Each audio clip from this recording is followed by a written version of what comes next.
So the Bible places Babel, or Babel, as the source of all the world's languages. Well, the Bible doesn't even know of the existence of Chinese people.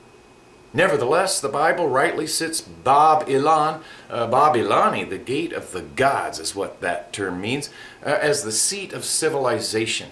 In fact, the Bible will castigate that whore Babylon all the way through the book of Revelation for its oppressive social structure based on the big city model and tyrant kings who resemble tyrant gods often. It is interesting to note the Bible does place the beginnings of creation, but definitely, it's right on about the beginnings of civilization in Babylon, around 3,000 to 5,000 before the Common Era, where we see writing definitely in play by 3,000.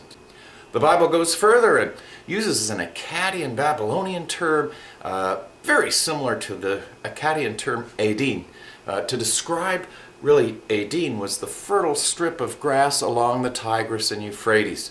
So is Eden the same as this Eden? Who knows? But the Bible itself sees the source of civilization as Babylon, and the Bible mentions Sumer, known to it as Shinar.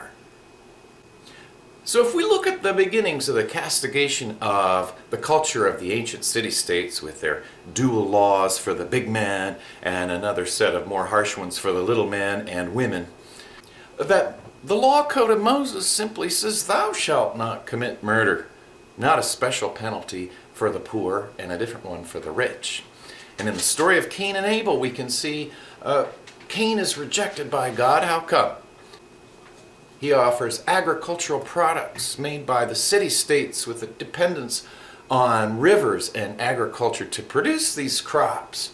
God prefers Abel's nomadic offering of sheep in the story, we're told, and thus sets the stage for the later epics. Because with this religion and Christianity and Islam, we're going to have one giant historical epic. These religions share more in common with each other than any other religions on the planet, in spite of all the strife between them. So the Bible sees the Tower of Babel as we see it in this image. In fact, next to it is an actual ziggurat of Babylon. And these are the models for this Tower of Babel story, and indeed, the languages of the world don't come from there. We're told the people of Babel wanted to build a tower up to the gods themselves, and if we remember, in Genesis it talks about God putting forth a firmament, not a softament. So it's firm like a ceiling. In fact, the very word ceiling is a term we can use to refer to sky. And so those ancient people believed the earth was a round disk with a dome over it. And in the book of Job, we can see the heavenly waters stand outside the dome. And when God releases the flood waters, he opens trap doors in the ceiling with different ones for hail and snow.